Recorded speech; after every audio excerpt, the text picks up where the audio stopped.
माँ काम करती है, वह मुझे कभी स्कूल से लेने नहीं जाती। के दिनों में जब हवा ठंडी होती है और मक्खियाँ और मच्छर चले जाते हैं और बास्केटबॉल का अभ्यास शुरू नहीं हुआ है। मुझे शांत पसंद है। मुझे चलने की शब्दहीनता पसंद है। जो वालनट नौरंगी शाम में सजे एक सुंदर चीनी मेपल ने मुझे रास्ते से हटा दिया। मैंने उसे देखने के लिए खड़ा हूँ। मुझे अजीब लगता है। मुझे पता है, एक 16 वर्षीय लड़का चीनी मेपल को सुंदर कहता है। यह पिताजी ही थे जिन्होंने मुझे पेड़ों से खुद को लटकाने से पहले पेड़ों की सराहना करना सिखाया। अब मैं उन्हें और भी ज़्यादा प्यार करता हूँ। पापा और पेड़। क्या आप जानते हैं कि सबसे पुराना मेपल 500 साल पुराना है। वे इसे कम्फर्ट ट्री कहते हैं। पिताजी ने कहा कि सभी पेड़ आराम के पेड़ हैं। मैं एक उत्तम नौरंगी पति के लिए चीनी मेपल खोजता हूँ। मुझे लगता है कि मैं पत्ती को लच्छेदार कागज की 2 शीटें के बीच दबाऊंगा, जैसे मैंने तब किया था जब मैं एक बच्चा था। लेकिन मुझे एक उत्तम नौरंगी पत्ती नहीं मिल रही है। कोई फर्क नहीं पड़ता कि हमारे पास घर पर मोम का कागज भी नहीं है। हम घर पर चीज़ों को सहेज कर नहीं रखते हैं। मैं नर की जड़ प्रणाली से उगाए गए क्लोन पेड़ों की एक धारा सुनहरी गोल गोल एक्सप्रेस की एक पत्ती का पालन करता हूँ। एक्सप्रेस का अर्थ ग्रीक में ढाल होता है। पिताजी ने कहा, एक्सप्रेस रक्षक है और साहस को प्रेरित करते हैं। बहादुर आकांक्षा करता है। जादू की आकांक्षा मुझे आश्चर्य है। पिताजी, क्या खुद को मारने का साहस किया? क्या तुमने मुझे छोड़ने की परवाह की? अवसाद एक खलनायक है, चिकित्सक ने कहा।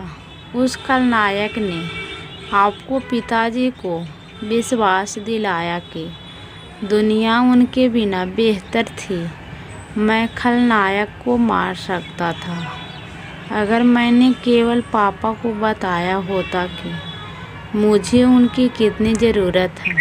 मैं आ भरता हूँ। मैं गहरी सांस लेने की कोशिश करता हूँ। मैं ठंडी गंदी और गिरे हुए पत्ते को नम गंध में सांस लेता हूँ। मुझे पापा की गंध आती है। सड़न और पुरानों खून का मिश्रण है। मुझे पता नहीं था कि जब मैं बच्चा था तो गंध क्या थी। मुझे नहीं पता था कि एक मेडिकल परीक्षक ने क्या किया। गंध एक मोटी गंध और मीठी थी। मैं केवल इतना जानता था कि गंध मेरे पिता थे। मेरा एक दोस्त है, जिमी, जिसे स्कंक की गंध पसंद है। मेरा बैग हल्का है। कोई किताब नहीं, ज़्यादा होमवर्क नहीं, चूँकि यह सेमेस्टर का अंत है। थैंक्सगिविंग से एक सप्ताह पहले शिक्षक अपने अनग्रेडेड पेपर्स के ढेर में नहीं जोड़ते हैं। मैं अपना बैग 1 किलो पर गिराता हूँ। मैं उसकी पत्ती की एक शाखा का तोड़ता हूँ।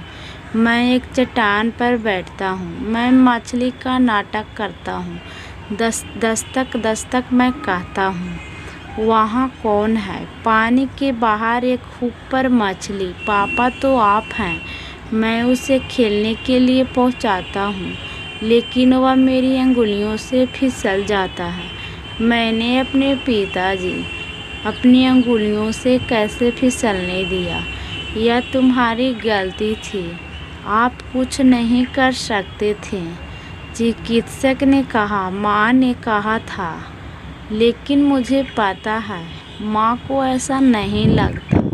मैं एक टैग बॉक्स में पिताजी की तस्वीरें रखता हूँ। चेहरे पर मुस्कान होने पर भी उनकी आंखें उदास नजर आती हैं। जन्मदिन की तस्वीर में हम अपने सिर पर मैचिंग लाल टोपी पहनते हैं। प्लास्टिक बेड के साथ पेपर कौन प्रकार जो हमारी ठोड़ी के नीचे खोदते हैं। उसका शरीर मुझ में झुक जाता है। उसकी बाहें मुझे उत्साह से गले लगाती हैं। वह मुझे देखता है, मैं फेंक देता हूँ। 6 मोमबत्तियाँ बुझाने के लिए तैयार स्थिति में मेरा मुंह खुला है।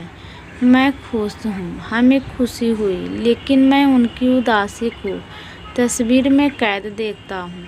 शायद इसलिए कि उसकी मुस्कान थोड़ी थोड़ी उसी नकली मुस्कान जैसी दिखती है। मैं अपने सभी स्कूल की तस्वीर बनाता हूँ। हो सकता है क्योंकि उसके होठ सूखे हैं और उसके दांतों पर थोड़ा बहुत फैला हुआ दिखता है, या क्योंकि उसके मुंह के कोने आसान तरीके से उसके गले में नहीं जाते। मैं अधिक दस्तक मजाक के लिए 7 साल बहुत देर कर चुका हूँ। मैं उसे हंसाने के लिए 7 साल बहुत देर कर चुका हूँ। उसे खुश करने के लिए 7 साल बहुत देर कर चुका हूँ। उसे रहने का कारण बताने के लिए 7 साल बहुत देर कर चुका हूँ। मुझे उसे बनाना चाहिए था कि वह हमें छोड़ना नहीं चाहिए था। मैं माँ को बताना चाहता हूँ कि मैं जंगल से होकर जाता हूँ, लेकिन वह चिंता करती है। सेब और पेड़, मैंने उसे कहते सुना। मैं उसे जीवित रखने की कोशिश में अपना जीवन व्यतीत करूँगा। वह मेरा मतलब है, उसका मतलब है मुझे जिंदा रखो। मैं उसे बताना चाहता हूँ कि उसका बोझ मुझे गुस्सा दिलाता है, कि वह मुझे कुचल देता है, कि वह मुझे चपटा कर देता है। मैं उसे बताना चाहता हूँ कि मेरी है। मैं जमीन पर फैली एक शाखा पर बैठता हूँ। बाज की सभी शाखाएं भूमि की ओर मुड़ गई। पापा, मुझे अपघटन और पुराने खून की गंध आती है। मुझे पुराने ओक के पेड़ की छाल में वनीला की गंध आती है। गंध पिताजी ने मुझे नोटिस करना सिखाया। मैं पुराने ओक के तने में ताकत महसूस करता हूँ। रसोई में मुझे सेब से भरा कटोरा दिखाई देता है। लाल सेब से भरा एक सफ़ेद ओक का कटोरा। यह मुझे मारता है कि कटोरा वहाँ क्यों है। रसोई के काउंटर टॉप पर बैठे एक सफ़ेद ओक के कटोरे में सेब के 7 साल, और मैं केवल अब देखता हूँ कि मेरी माँ उन्हें वहाँ क्यों रखती है। सेब और पेड़ में उसे जिंदा रखने की कोशिश में अपना जीवन लगा दूंगा। सफ़ेद ओक पिताजी हैं, सेब में हूँ मैं। प्रत्येक सेब को कटोरे से खींचता हूँ। मैं उन्हें एक काउंटर टॉप पर लाइन करता हूँ। 7 सेब 7 साल। मैं प्रत्येक सेब का निरीक्षण करके खरोच और दोष के लिए करता हूँ। किसी भी सेब पर एक भी खरोच नहीं है। यह संकेत है मेरी निराशा। मैं पेड़ के केवल सबसे अच्छे हिस्से में से एक सेब हूँ। मुझे लंबा लगता है। मुझे यकीन है मैंने उस खलनायक को मार डाला जो मेरे अंदर छिपा था। माँ, मैं कहता हूँ जब वह रसोई में जाती है, आपके मेरे बारे में चिंता करने की ज़रूरत नहीं होती है। प्लीज़ दोस्तों, हमारी वीडियो पसंद आई होगी तो लाइक सब्सक्राइब ज़रूर कीजिएगा दोस्तों। हमारी वीडियो देखने के लिए दोस्तों धन्यवाद दोस्तों। और इस तरह की वीडियो ले